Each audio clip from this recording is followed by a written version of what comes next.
దేవునికి స్తోత్రం. హల్లెలూయా. దేవుని స్తోత్రాలండి. అయ్యగారికి అమ్మగారికి కూడి వచ్చిన నా ప్రియ సహోదరులందరూ కూడా దేవుని పేరున మరొకసారి వందనాలు తెలియజేస్తున్నానండి. ప్రియ దేవుని పిల్లలారా, ఈరోజు ఒక ప్రాముఖ్యమైన విషయం ఏంటంటే, మనకి చాలా సందేహాలు వస్తుంటాయి. బైబిల్ నుంచి చాలా విషయాలు, మనకు తెలియని విషయాలు అప్పుడప్పుడు మనకు తటస్థించినప్పుడు మనం అర్థం కాక ఎవరి దగ్గరికి వెళ్ళాలి ఏది తెలుసుకోకుండా ముందుకెళ్ళిపోతూ ఉంటాం గుడ్డిగా. దాని గురించి లోతుగా తెలుసుకుంటేనే లోతైన విషయాలు మనకి తెలుస్తాయి.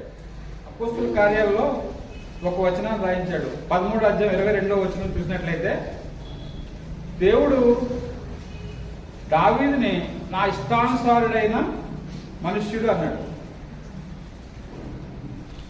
దావీదుని ఏమంటున్నాడు? నా ఇష్టానుసారుడైన మనుష్యుడు అని రాయించాడు. ఎందుకని ఆయన ఇష్టానుసారుడైన మనుషుడు అయ్యాడు? దావీదు గారు పాపం చేశారా లేదా? దావీదు గారు పాపం చేశారు కదమ్మా. ఊరియాని యుద్ధంలో చంపించి తన భార్యతోటి పాపం చేసినట్లుగా మనకి బైబిల్లో మనకు బోధిస్తుంది. పాపం చేసిన దావీదుని మరి దేవుడు ఎందుకు ఇష్టానుసారుడు అన్నాడు? అన్నాడా? వచనం అన్నాడా లేదా? చదవండి ఒకసారి. అపోస్తలుల కార్యములు 13వ అధ్యాయం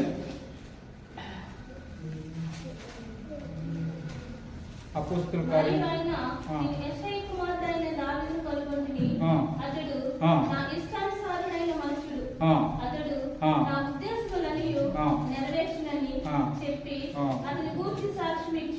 దేవునికి స్తోత్రం. దావీదుని దేవుడు నా ఇష్టానుసారుడైన మనుష్యుడు అన్నాడు.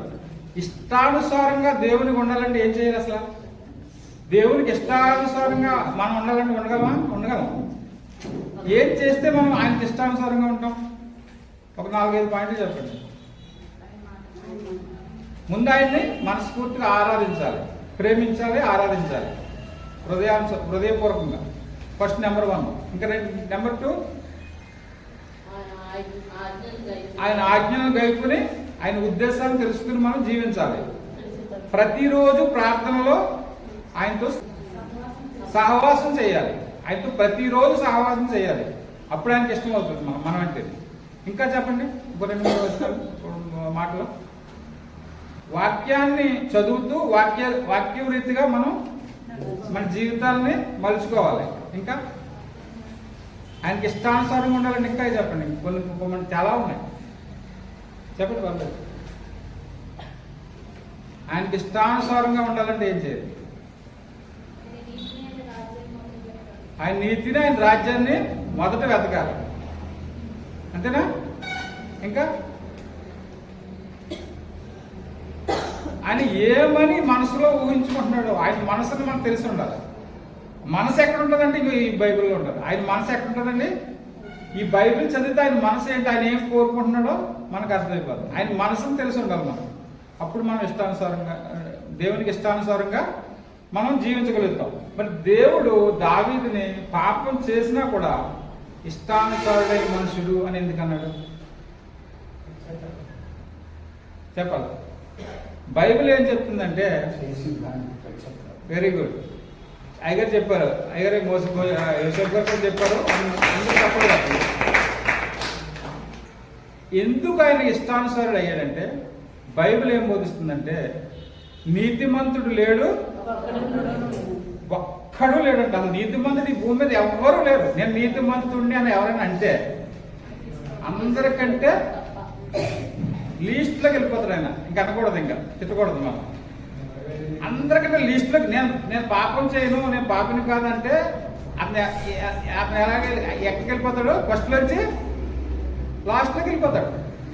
మాట్లాడుకుంటూ ఊరుకంటే పర్లేదు, నోరు మెదకుండా ఉంటే పర్వాలేదు. కానీ నేను పాపిని ఎలాగయ్యాను అన్నాను అనుకోండి, దేవుడు ఏమన్నాడు కదా, బైబిల్లో ఏ వచనం రాయించినా సరే దేవుడు ఆయన మనస్సాక్షిగా రాయించాడు మనకి.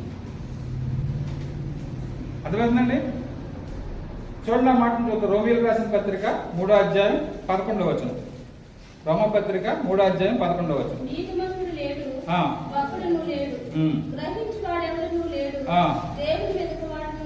ఆ, అందరూ ఆ, ద్రోహం తప్పి ఆ. ఏకముగా పనికి మారిన వారైని దేవుని చాలు చాలు చూసారా, నీతిమంతుడు లేడు అని బైబిల్ బోధిస్తుంది. మనం ఏమంటున్నాం, దావీదు గారు పాపం చేశారన్న. మరి నీ పాపాలు ఎక్కడికి పోవాలి? దావీదు గారు పాపం చేస్తే ఆయన ఎలా ఇష్టానుసారుడు అయ్యాడని మనం క్వశ్చన్ చేస్తున్నాం. చాలా మంది క్వశ్చన్ చేస్తారు, మీరు కాదు అని, మిమ్మల్ని అంటే మిమ్మల్ని కాదు అనేది. కానీ దేవుడు దావీదుకి సర్టిఫికేట్ ఇచ్చాడు, నా ఇష్టానుసారుడు అంటే. దేవుడు పాపం చేసినా దావీదు ఇష్టానుసారుడు అంటాడా? దేవునికి స్తోత్రం, హల్లెలూయా. దేవుడు పాపాన్ని ద్వేషిస్తాడు, గుర్తుపెట్టుకోండి. దేవుడు ఎవరిని ద్వేషిస్తాడు? పాపం అంటే పడదండి దేవుడికి, పాపం అంటే పడదు. దేవునికి స్తోత్రం, నమ్మిన వారు దేవునికి స్తోత్రం. పాపం అంటే ఇష్టం అస్సలు లక్ష్యం చేయడు, పాపం అనేది దగ్గర రానివ్వడు. ఆయన పాపాన్ని అంటించుకోకుండా ఈ భూమి మీద 33.5 సంవత్సరాలు పాపాన్ని దరిచేరడం లేదు. మానవునిగా బ్రతికి పాపం అంటే ఆయనకి ఇష్టం. ఇదేంటి కన్ఫ్యూజ్గా ఉందా? పాపం చేసిన వాళ్ళు దేవునికి ఎందుకు ఇష్టం అంటే, ఆయన ఈ భూమి మీదకి వచ్చిందే పాపల కోసం. దేవునికి స్తోత్రం. ఎందుకోసం వచ్చాడు ఆయన? మంచి వాళ్ళ కోసం వచ్చాడు ఆయన, పాపల కోసం వచ్చాడు. చూద్దాం అన్నమాట. దేవునికి స్తోత్రం, హల్లెలూయా. లూకా సువార్త 5వ అధ్యాయం 32వ వచనం చూద్దాం ఒకసారి. లూకా సువార్త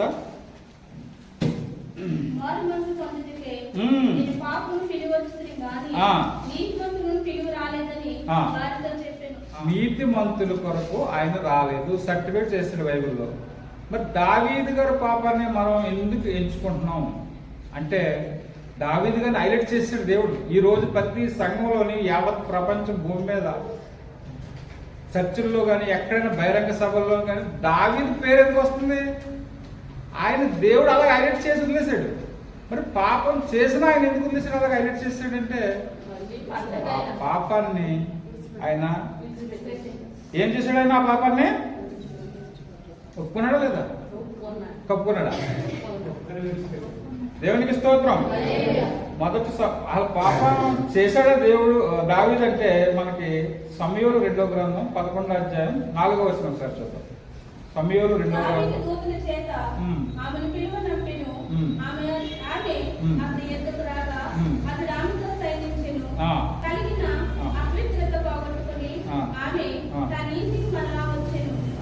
చాలు చాలు చాలు, ఈ వచనాన్ని మీరు ఇంటికి వెళ్తారు. 11వ అధ్యాయం మొదటి నుంచి చదువుకుంటూ, ఫస్ట్ నుంచి చదవాలి. మొదటి నుంచి చదవం ఒకసారి.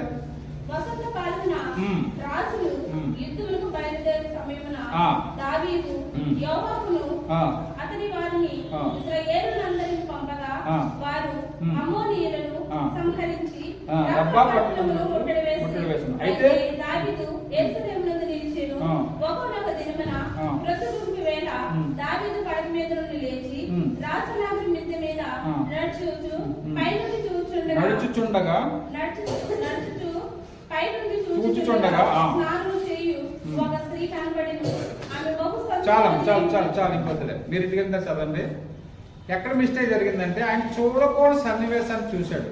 కాబట్టి ఆయన ఏమయ్యాడంటే, మానవ శరీరం కదండి, ఆ మానవ శరీరం ఏమైందంటే పాపంలోనే నెట్టేసింది. చూడకూడని చూసినప్పుడే మనం పాపంలో పడతాం. ఈ వచనాన్ని బట్టి మనకి ఏమవుతుంది? ఆయన చూడకుండా ఉంటే ఆ పాపం చేయడు కదండి. సరే, పాపంలోకి వెళ్ళిపోయాడు. ఆ పాపాన్ని మరి దావీదు ఒప్పుకున్నాడా, కప్పుకున్నాడా? ఒప్పుకున్నాడు. ఎక్కడ ఒప్పుకున్నాడు? అదే 12వ, మరి 11లో పాపం చేశాడు. 12వ అధ్యాయానికి రండి ఒకసారి. 12వ అధ్యాయం 13వ వచనం చూడండి. నేను పాపము చేసి దావీదు నాతానుకు అనగా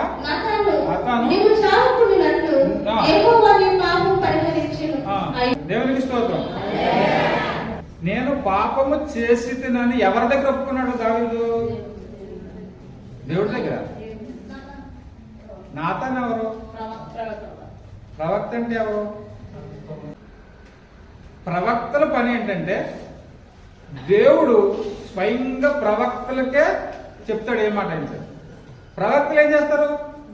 ఆయా ప్రజలకి కానీ ఆ రాజులకు కానీ ఏం చేస్తారు, ప్రవక్తలు వెళ్ళి ఎన్నోసార్లు చెప్పాను, మళ్ళీ చెప్తాను, చాలాసార్లు చెప్పేశాను ఈ విషయం. చెప్పాను లేదండి. ప్రవక్తల పని ఏంటి? దేవుడి దగ్గర వచ్చిన ఆదేశాన్ని పాస్ చేయడమే. యోనాకు చెప్పాడు దేవుడు. యోనా ఎవరు? ప్రవక్తనా? యోనాకి ఏం చెప్పాడు? నినేవే పట్టణానికి వెళ్ళి ఆ పట్టణంలో పాపం పెరిగిపోయింది కాబట్టి నువ్వు అక్కడికి వెళ్ళి నినేవే పట్టణం రాజుతో నువ్వేం చెప్తావంటే ఈ పట్టణము నాశనం అయిపోతుంది కాబట్టి నువ్వు వెళ్ళి అక్కడికి వెళ్ళి ఏం చెప్పమన్నాడు? ఈ పట్టణం నాశనం అయిపోతే పాపాన్ని విడిచి దేవుడు నమ్ముకోండి అని చెప్పాడు, చెప్పమన్నాడు దేవుడు. యోనా ఏం చేశాడు? దేవునికి అవిధేయతగా తర్సీస్కి పారిపోవాలని వేరే పడవెక్కేసాడు.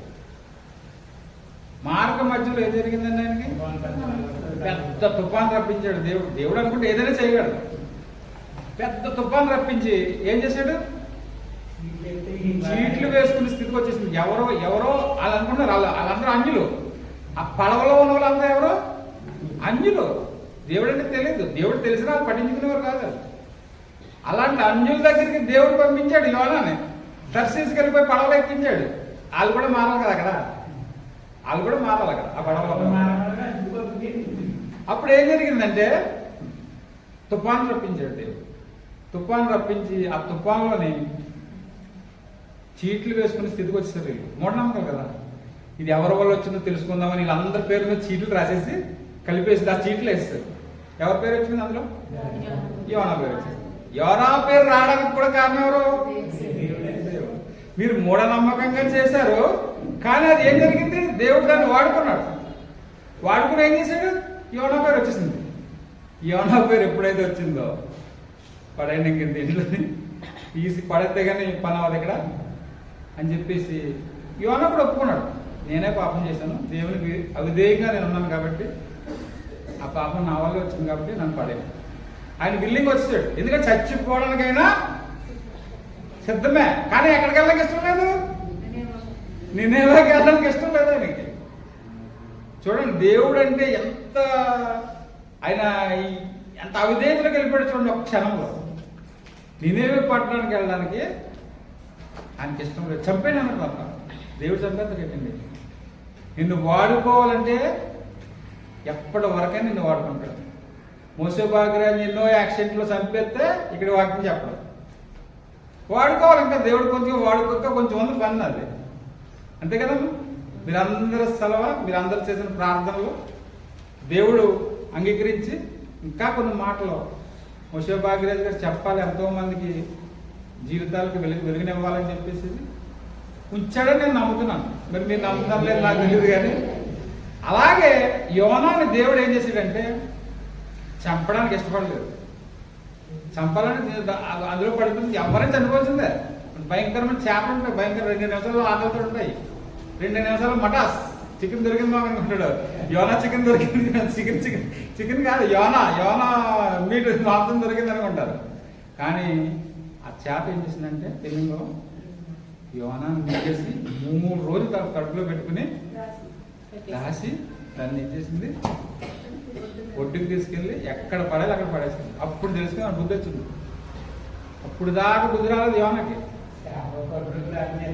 ఆ చేప కడుపులో ప్రార్థన చేశాడు. చేసినా అతను చేయగలిగింది ఏమీ లేదు. ఇంకా లోపలికి వెళ్ళిపోతాడు, ఇంకా అరిగిపోతాడు. దేవుడు అంత అద్భుత కార్యం చేశాడు. యోనాని తీసుకెళ్ళి నినేవే పట్టణాన్ని ఏం చేశాడు చెప్పాడు, ప్రకటించాడు. మొత్తం ప్రకటించే ఆ ప్రజలందరూ ఏం చేశారు? మారు మనసు పొంది రాజుతో సహా బయటకు వచ్చేసి బూడిద రాసుకుని ఏం చేశారండి? ప్రార్థన చేశారు, ఉపవాస ప్రార్థన చేశారు. ఏ ముట్టుకోలేదు, పశువులు కానీ ఏ విధమైనటువంటి చిన్న పిల్లలతో సహా అందరూ కూడా ఉపవాసం ఉండి ఆ పట్టణం నాశనమైందా, రక్షింపబడిందా? రక్షింపబడింది. అంటే దాని అర్థం ఏంటి? దేవుడు ఎలా వాడుకోవాలంటే అలా వాడుకుంటాడు. దేవునికి స్తోత్రం, హల్లెలూయా. ఇంకా దావీదు విషయానికి వస్తే దావీదు పాపాన్ని ఒప్పుకున్నాడు. ఎక్కడ ఒప్పుకున్నట్టు? సమూయేలు 2వ గ్రంథం 12-13 వచ్చిన చదివారు కదా. నేను పాపం చేస్తే నాతానుతో, నాతాన్ అంటే ఏంటంటే ప్రవక్త. ఇప్పుడు నాతాన్ గురించి కదా అక్కడికి వెళ్ళిపోయాం మనం యోనా దగ్గరికి. నాతాను అంటే ప్రవక్త. ఆ ప్రవక్తతోటి పలికిన మాటలే ఈ దావీదుకి చెప్పాడు. ఏమని? నీవు చావకుండునట్లు యెహోవా నీ పాపమును పరిహరించినంటే ఏంటి? పరిహరించినంటే ఏంటమ్మా? పాపాన్ని పరిహరించేశాడు అంటే దాని అర్థం ఏంటి? పాపాన్ని తీసేశాడు. చేశాడు పాపం దావీదు. ఆ పాపాన్ని ఏం చేశాడు దేవుడు? ఎవరు చెప్పారు? నాతాను చెప్పాడు. నీ పాపం పోయిందయ్యా, నువ్వు నిశ్చింతగా ఉండు. నీ మనసును తెచ్చుకున్నాడు దేవుడు. ఏం తెచ్చుకున్నాడు మనసుని? ఆయన పశ్చాత్తాపంతో ప్రార్థన చేశాడు. ఆ ప్రార్థనకి దేవుడికి, ఆ ప్రార్థన దేవుడి దగ్గరికి చేరింది. అప్పుడు దేవుడు ఏం చేశాడండి? ఆ ప్రార్థనకు ప్రతిఫలంగా నాతానుతో చెప్పాడు ఏమని? ఈ పాపం పరిహరించబడింది, నువ్వు చావకుండానట్లు. ఏ చావది? ఆత్మీయ మరణం, భౌతిక మరణం కాదు. మీరు మళ్ళీ అక్కడికి వెళ్ళిపోకండి. చావకుండా అంటే చచ్చిపోడు కదా మరి అంటారేమో మీరు. భౌతిక మరణం కాదది, ఆత్మీయ మరణం. నువ్వు చావకుండా అంటే నువ్వు పాపం లేదు నీ దగ్గర, నువ్వు పరిశుద్ధుని అయిపోయావు అని నాతాను తోటి చెప్పిన మాట ఇక్కడ.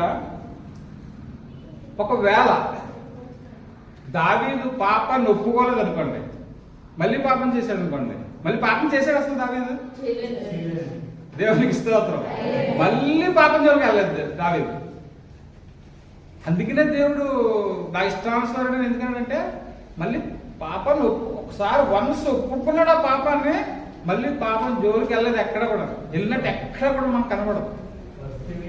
ఒకవేళ పాపం చేస్తే మళ్ళీ దావీదుని మళ్ళీ పాపం చేశాడు అనుకోండి, అనవసరం కదా. మళ్ళీ పాపం చేస్తే ఏమవుతుందో చెప్పండి? క్షమిస్తాడా లేదా? క్షమించడా? అమ్మా క్షమించడం. ఎంత చెప్తా చెప్పండి, సరైన ఆన్సర్ కావాలా? క్షమించడం. Very good. బంగారం గారు, క్షమించడం. తెలిసి కూడా చేసావు నువ్వు ప్రార్థన. క్షమిస్తాడా లేదా దేవుడు? చెప్పాలి కరెక్ట్గా. క్షమించరా? అందరూ క్షమించడా అన్నారు. శిష్యులకు కూడా ఇదే దేవుడు వచ్చింది. నా సహోదరులు పాపం చేస్తే, తప్పు చేస్తే ఎన్నిసార్లు అసలు క్షమించాలా అని అడిగారు శిష్యులు. మరి ఇప్పుడు ఎక్కడికి వెళ్ళిపోయారు మీరు అందరూ? అక్కడి నుంచి ఆ వచనం చదివారు కదా మీరు, అక్కడి నుంచి మరి ఆ వచనం వదిలేసారు, మీరు పక్కన పెట్టారా? 70 చదవండి ఆ వచనం 18 మత్తయి సువార్త. అందుకే అడుగుతున్నాను మీరు ఏమంటారు. 18వ వచనం, 18వ అధ్యాయం 22వ వచనం తీయండి సార్. మత్తయి సువార్త.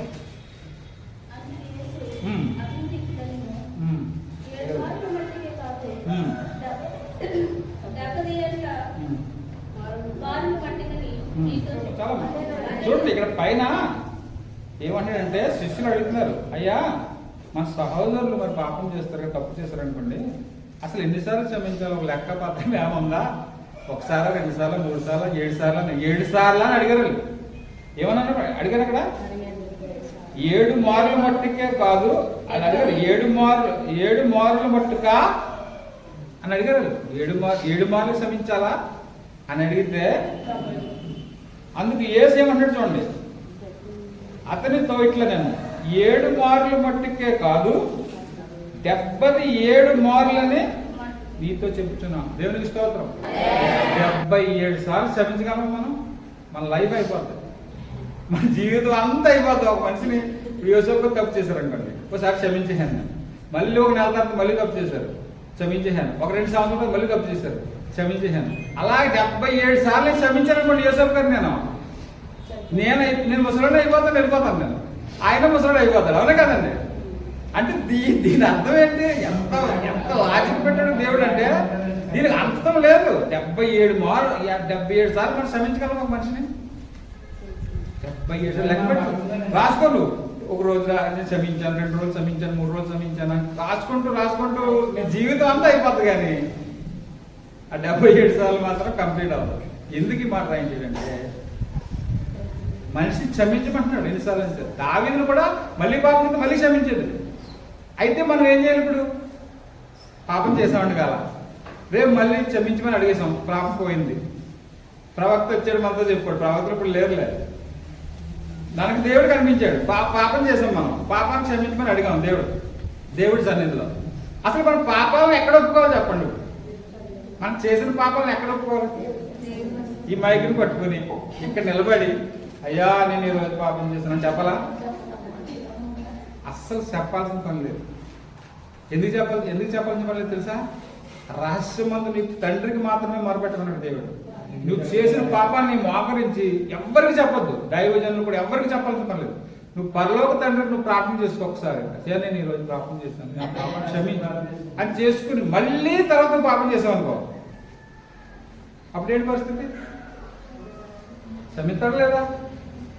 ఇప్పుడే కదా చెప్పారు. మళ్ళీ క్షమిస్తారు. వెరీ గుడ్, దేవునికి స్తోత్రం. క్షమిస్తాడు. మళ్ళీ నువ్వు పాపం చేసి మళ్ళీ క్షమించమని మళ్ళీ కొన్నాళ్ళతో మళ్ళీ పాపం చేసి మళ్ళీ క్షమిస్తాడు దేవుడు. కానీ అంటే ఎంత అర్థం? ఈవేళ పాపం చేసావండి, దేవుడి దగ్గరికి వెళ్ళి ఒప్పుకున్నాం, ఓకే అయిపోయింది. కొన్నాళ్ళ తర్వాత మళ్ళీ పాపం చేసావు, ఒప్పుకోలేదు. ఇంకా రేపు ఒప్పుకుందాంలే అనుకున్నాం. ఈవేళ పాపం చేసి ఒప్పుకున్నాం, దేవుడు క్షమించేశాడు. రేపు మళ్ళీ 2 రోజుల తర్వాత మళ్ళీ పాపం చేసాం. పాపం చేసి ఒప్పుకుందాం, రేపు మందిరంలోకి వెళ్తాం కదా, ఆదివారం, ఇవాళ శనివారం కదా, రేపు ఆదివారం చర్చిలోకి వెళ్ళి చక్కగా ఆయన దగ్గర మళ్ళీ ఒప్పుకున్నాం 2సారి పాపాన్ని అనుకుంటేప్పుడు రాకడ వచ్చేసింది అనుకో. ఆ రోజుని శనివారం రాత్రి రాకడ వచ్చేసింది అనుకో. నువ్వు పాపంలో ఉంటావా, పరిశుద్ధతలో ఉంటావా చెప్పండి? దేవుడి రాజ్యంలోకి వెళ్తావా, పాపంలో పడతావా? ఆ సంఖ్యలోనే ఉంటావు. ఎందుకంటే అందుకే దేవుడు ఈ మాటలు ఎందుకు రాస్తాడంటే మనకి ఎడతెగక ప్రార్థన చేయమంటాడు. పాపాలు ఒప్పుకుంటా ఉండాలి. సడన్ గా దేవుడు రాకడ వచ్చేసింది. ఇప్పుడే నేను వాక్యం చెప్తున్నాను, వాక్యం చెప్తూ రాకడ వచ్చేసింది అనుకోండి. రెప్పకోట్లని వస్తుందని చెప్పాడు, దొంగ వచ్చాడు వస్తుందని చెప్పాడు. అనేక సూచనలు ఉన్నాయి మనకి. దొంగ వచ్చాడు వస్తుందా, దొంగడు ఎలా వస్తుందని చెప్పొస్తాడా? రాకడ శనివారం వచ్చేసింది అనుకో, ఆదివారం నువ్వు ఒప్పుకుందాం అనుకున్నావు అనుకో, నువ్వు చేసిన పాపం ఏమవుతుంది? నువ్వు ముందు ఒప్పుకున్నావు, నీకు క్షమించాడు. అందుకే దావీదు ఏం చేశాడంటే మళ్ళీ పాపం జోలికి వెళ్ళలేదు, మళ్ళీ దాని జోలికి వెళ్ళలేదు. కానీ పశ్చాత్తాపడ్డాడు. ప్రతిసారి గుర్తు తెచ్చుకున్నాడంట. దావీదు ఎంతగా దాని గురించి ప్రయాసపడ్డాడంటే ప్రతి క్షణం ఆ చేసిన పాపాన్ని ఎలాగంటే ఎంత దారుణం చేసాడు తెలిసిన దావీదు. ఎందుకే మించి ఈ ఊరియా భార్యతో సైనించడమే కాదు, ఊరియాను కూడా యుద్ధంలోనే 11వ అధ్యాయం చదవండి మీరు ఇంటికి వెళ్ళిన తర్వాత. యుద్ధంలో ఏం చేశాడండి? ఎలా తప్పించాడు? ప్లాన్ చేశాడు. ఎలా తెలుసా? ముందు నిలబెట్టాడు. నువ్వు ముందులోకి అటాక్ జరుగుతుంది తెలుసా మీకు? ఫస్ట్ మేము నక్సలైట్ ఏరియాలోకి వెళ్ళేవాళ్ళం కదా, అటాక్ చేసినప్పుడు మమ్మల్ని బాగా పరిగెట్టి వాళ్ళందరినీ సన్నగా ఉండేవాళ్ళం, బాగా ఎలా ఉండేవాళ్ళం కదా. కుర్రలందరూ ముందు వెళ్ళారు, మాకు తెలిసింది కదా పాపం. నల్లటేసుకుని హెల్ప్ అయ్యేవాళ్ళు. ముందు పైరు వచ్చినప్పుడు మమ్మల్ని ముందు ఒక 10 మంది వెళ్ళిపోతారు వరుస. తర్వాత వెనకాల సేపు వాళ్ళు పొజిషన్ తీసుకుంటారు. ఊరియాని మీరు ఏం చెప్పట్లేదు, మిస్ అయిపోతుంది వాక్యం.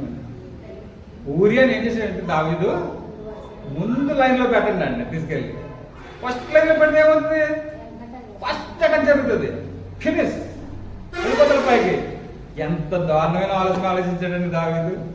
అలాంటి దావీదు అంత తన భార్యతో సైనించడమే కాకుండా తనను కూడా చంపాలనుకున్నాడు. ఎంత పాపం చేశారా? చంపించాడు కూడా. చంపాలనుకోలేదు, చంపేశారు ఆల్రెడీ ఆ యుద్ధంలో. దేవునికి స్తోత్రం. అయితే ఆ పాపాన్ని దావీదు ఏం చేశాడు తెలుసా? ముమ్మారు దాన్ని గుర్తు చేసుకుంటూ పశ్చాత్తాపడినట్టుగా మనకు బైబిల్లో ఎంత చక్కగా రాయించాడంటే చూద్దాం అన్నమాట. కీర్తనల గ్రంథం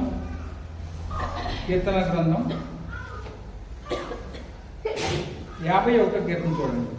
ఈ దావీదు గారు చేసిన పశ్చాత్తాపమే ఈ కీర్తన అంతా. మనం చదువుకుంటాం, ప్రతి వారము మనం చదివేసుకుని ముందుకెళ్ళిపోతూ ఉంటాం. కానీ దాని అర్థం చాలా మందికి చూడండి. 51వ కీర్తన నేను చదువుతాను. దేవా, నీ కృప చొప్పున నన్ను కరుణింపుము, నీ వాత్సల్య బాహుళ్యము చొప్పున. వాత్సల్య బాహుళ్యం అంటే ఏంటి? వాత్సల్య బాహుళ్యం చొప్పున అంటే అపారమైన ప్రేమ అంటే. తన అపారమైన ప్రేమ చొప్పున నా అతిక్రమములను తుడిచివేయము, నా దోషము పోవునట్లు నన్ను బహుగా కడుగుము. కడగమంటున్నాడు దేవుడిని దావీదు కడగమంటున్నాడు. ఇంకానే ఏంటి మళ్ళీ ఆలోచన వస్తుందేమో నాకు అని చెప్పేసి కడుక్కుంటున్నాడు అనమాట దేవుడి దగ్గర. చూడండి ఇంకా చదువు. నా పాపం పోవునట్లు నా పాపం నన్ను పవిత్రపరచుము. నా అతిక్రమములు నాకు తెలిసే ఉన్నవి. నాకు అర్థమవుతుంది, నాకు కనబడుతుంది. నేను ఏం చేశాను, నేను పాపం చేశాను. నాకు నా కళ్ళు ముందు అలాగా కదలాడుతుంది. నా పాపం ఎల్లప్పుడూ నా ఎదుటనున్నది. నీకు కేవలము నీకే విరోధమైన పాపం చేసి ఉన్నాను. అలాగా పశ్చాత్తాపడుతూ పడుతూ దేవునికి మొరపెట్టుకున్నాడంట. అదే గుర్తొస్తుంది. పాపం నేను ఎంత పాపం చేశానా మళ్ళీ పాపం జోలికి దావీదు అదలేదు. అందుకే దేవుడికి ఇష్టం పాపాలను ఒప్పుకుని పాపంలో పడకుండా ఉన్నవాళ్ళంటే దేవుడికి ఇష్టం అండి. సింపుల్ వాడు ఏంటంటే నువ్వు చేసిన పాపాలు దేవుడు మనసు ఒప్పుకుని మళ్ళీ ఆ పాపం జోలికి వెళ్లకుండా నువ్వు ఉంటేనే దేవుడికి ఇష్టం. దేవుడికి స్తోత్రం. 10వ వచనం చూస్తే దేవా నా యందు శుద్ధ హృదయము కలుగు చేయము, నా అంతరంగములో స్థిరమైన మనస్సును నూతనముగా పుట్టించుము. నూతనంగా నాకు శుద్ధి చేయమంటాడు. ఇంకానే నేను చేసిన పాపం పోయిందో లేదో డౌట్ ఆయనకి. మళ్ళీ శుద్ధి చేయమంటాడు. శుద్ధి చేయి నేను ఆ పాపంలో పడకుండా మళ్ళీ దాని జోలికి వెళ్ళకూడదు అంటున్నాడు. అలాగే 17వ వచనం విరిగిన మనస్సే దేవునికి ఇష్టమైన బలుడు. దేవా విరిగి నలిగిన హృదయమును నీవు అలక్ష్యము చేయవు. విరిగి నలిగిన హృదయంతో మనం ఆయన వేడుకున్నట్లయితే, మన పాపాలను ఆయన దగ్గర ఒప్పుకున్నట్లయితే ఆయన ఎలాంటి వాడు అంటే మళ్ళీ మనల్ని ఆ పాపంలోని పడకుండా మంచి ఆలోచన దయచేస్తాడు. ఎలాగా? పరిశుద్ధాత్మ దేవుని ద్వారా మనకి ఆ ఆలోచన కలగకుండా మనల్ని రక్షిస్తూ కాపాడుతూ ముందుకు తీసుకెళ్తాడు అన్నమాట. ఇందాక చెప్పాను, పాపాన్ని వన్స్ ఒప్పుకున్న తర్వాత మళ్ళీ పాపంలోనికి పడకుండా ఉన్నవాళ్లే దేవునికి ఇష్టలు. అలా ఇష్టలైన వారు దావీదు ఎందుకు ఇష్టడయ్యాడు అంటే ఇంత కహాని చెప్పవలసి వచ్చింది. ఏంటి కహాని? దావీదు పాపాన్ని ఒప్పుకున్నాడు, పశ్చాత్తాపడ్డాడు, ఆయనకి విధేయతగా బ్రతికాడు, జీవితాంతం ఆయనకి విధేయతగా బ్రతికాడు కాబట్టి దేవునికి ఇష్టడయ్యాడు.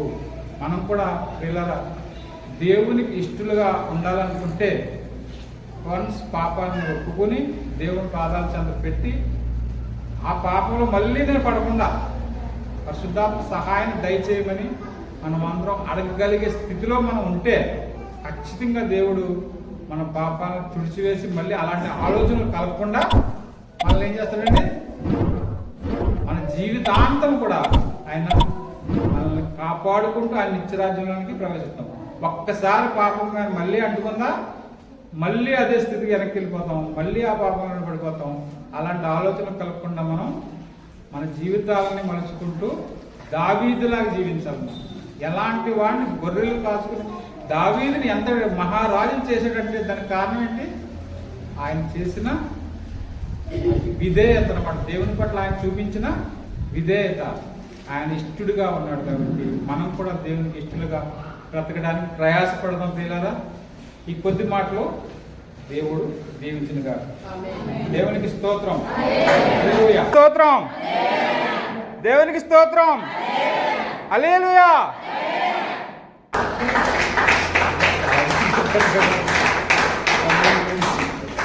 సరే, చిన్న ప్రార్థన చేసుకుందాం అండి.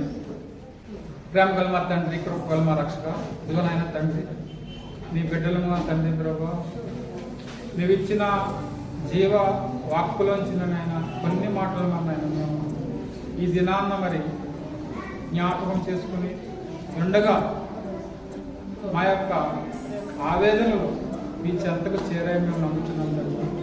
ఇదిగో సంఘంగా మరి సంఘ బిడ్డలందరూ కూడా విధేయత కలిగి మన నాయన దావీదుకి ఏ విధమైనటువంటి ఇష్టానుసారుడిగా మనం మలుచుకున్నావో అలాగే మమ్మల్ని కూడా నీ ఇష్టానుసారుడిగా మీకు ఇష్టానుసారంగా మేము జీవించడానికి మాకు కృపను దయచేస్తాం. ఇదిగో నాయన వినిన పిల్లలందరికీ కూడా విని మరి ఆత్మీయ ఫలాలు పొందుకునే ధన్యత బిడ్డలకు అందరికీ దయచేయండి. అలాగే నైనా మరి కాపల గురించి ప్రార్థన చేస్తున్నాం, ఆరోగ్యం గురించి ప్రార్థన చేస్తున్నాం. అద్భుత కార్యాలు చేశామని మరి ఈరోజు తెలుసుకున్నాం. మరి అద్భుత కార్యాల గురించి మాకు వివరించిన విధానమును బట్టి నేను ప్రార్థన చేస్తాను తండ్రి ప్రభు. ఎందుకంటే గొప్ప అద్భుత కార్యాలు చేసి ఉన్నావు తండ్రి ప్రభు. ఆ కుటుంబం పట్ల మరి స్వాతి విషయంలో మరి ఎంత మంచి వార్త మాకు వినిపించారు అయ్యారు.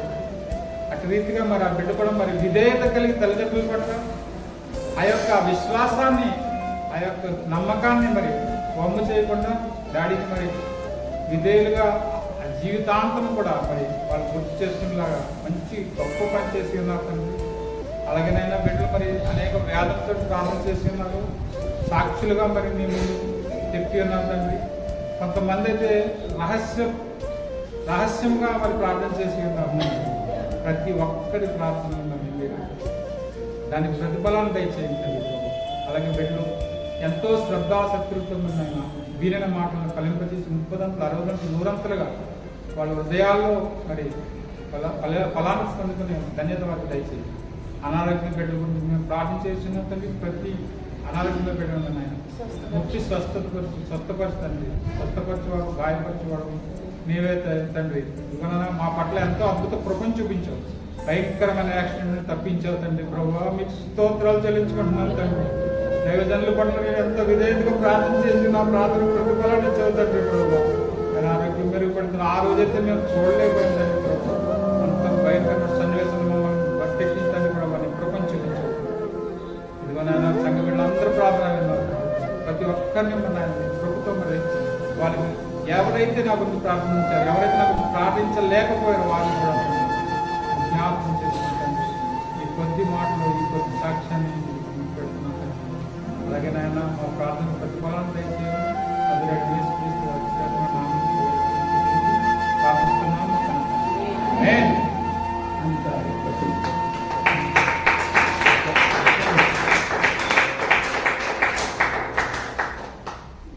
వీళ్ళరా అందించినటువంటి వర్తమానాన్ని బట్టి మోషే బాబునాథ్ గారికి మనము కృతజ్ఞత తెలియజేస్తూ దగ్గరగా చెప్పగలం.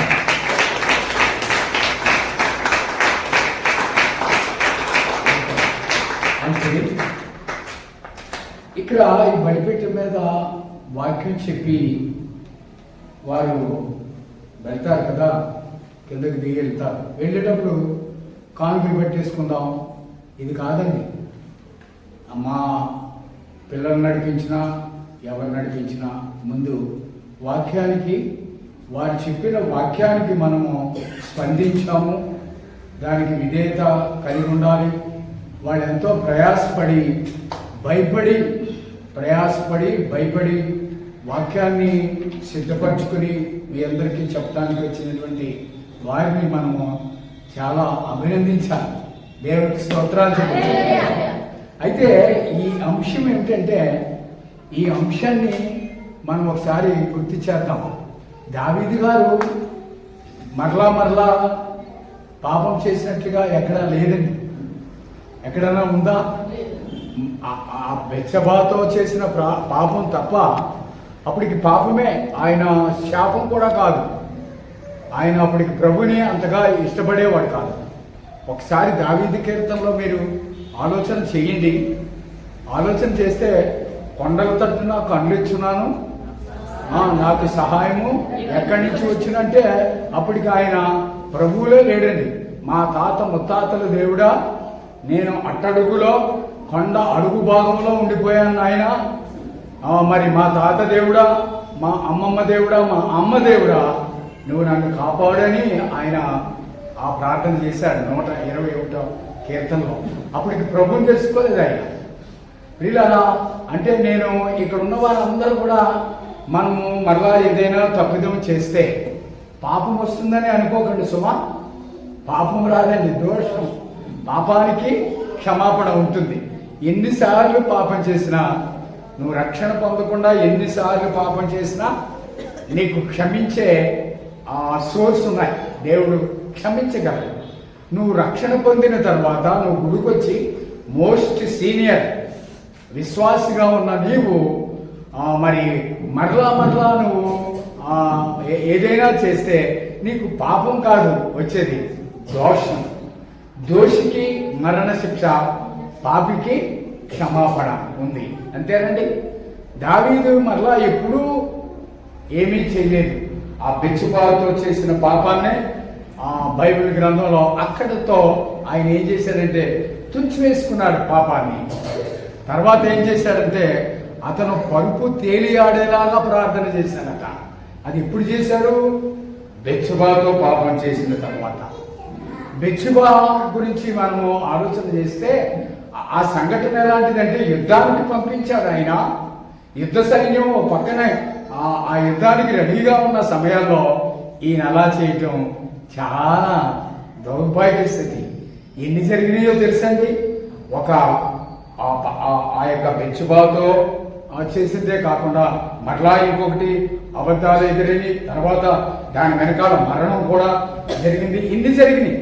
అన్ని జరిగినప్పటికీ కూడా దావీదుని క్షమించడానికి ఆ కారణం ఏమిటంటే, క్షమించడమే కాదండి, నాకు చాలా ఇష్టానుసారమైన మనిషి అని అనడానికి ఒక రుజువు ఏంటంటే, ఒక్కసారి మనము దోషం చేసినా పాపం చేసినా అక్కడితో కట్ చేసుకోవాలండి. అక్కడితో కట్ చేసుకుని నువ్వు ముందుకు ఆ ప్రభు దగ్గరికి వచ్చి పశ్చాత్తాపడితే దోషాన్ని కూడా ఏమో పరిహారం చేయొచ్చు దేవుడు. దోషికి సాధారణంగా క్షమాపణనే లేదండి అసలు.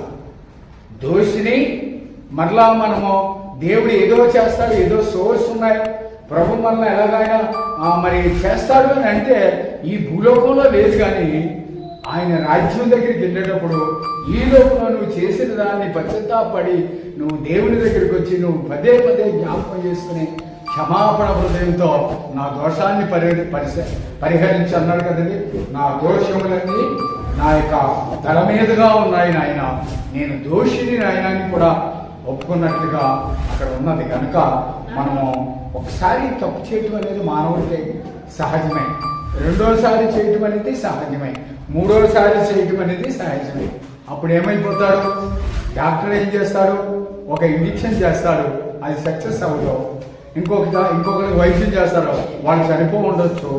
ఇంకొకసారి మరలా బాగా ఆలోచన చేసి చేస్తాడు, అది కూడా వర్కౌట్ అవ్వకపోవచ్చు. కానీ ఆ 3 సార్లు అయిన తర్వాత 4వ పర్యాయము డాక్టర్ ఏమైపోతాడంటే గొప్ప పేరు గల డాక్టర్గా అయిపోతాడు. అలాగే మనము ఒకసారి దోషినై, 2 సార్లు దోషినై, 3 సార్లు దోషినై, ఇంకెలా దోషిగానే నేను బ్రతికేస్తాను అని అంటే దేవునికి నీ ప్రార్థన ఇష్టం ఉండదు, నీ మొక్కుబడులు ఇష్టం ఉండవు, నువ్వు చేసేది ఏది కూడా దేవుని దగ్గరికి వెళ్ళదని ప్రభు పేర మీకు మనవి చేసుకుంటున్నాను.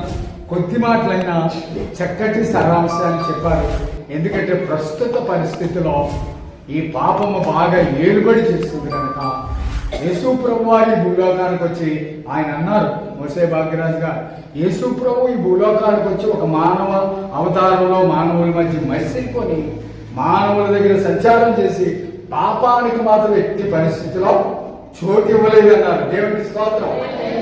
మనం కూడా అలాగే ఉండాలని ప్రభు పేట మీకు మనవి చేసుకుంటున్నాను. చేసిన దానికి పశ్చాత్తాపడి గుడ్ బై చెప్పడం అనేది నువ్వైనా నేనైనా ఎవరైనా యవనస్తుడైనా ఒక స్త్రీ అయినా పురుషుడైనా అలా ఉండాలి తప్ప దావీదు మెచ్చుకొందినట్లుగా దావీదు నాకు ఇష్టానుసారమైన మనిషి అని నువ్వు కూడా అనిపించుకోవాలంటే ఇక చాలు, ఎప్పటి వరకు చేశాను, ఇక మీదట వద్దు, గుడ్ బాయ్ అని చెప్పావనుకో, అప్పుడు దేవుడికి నువ్వు ఇష్టానుసారమైన మనిషి అవుతారు. చక్కటి వర్తమానాన్ని అందించిన మోషే భాగ్యరాజు గారికి, వారి కుటుంబానికి, అలాగే వారి గ్రామానికి, అలాగే ఈ యొక్క బెతెస్దా కోనేరు ఈ యొక్క ప్రార్థనా మందిరానికి నేను కృతజ్ఞత తెలియజేస్తున్నాను.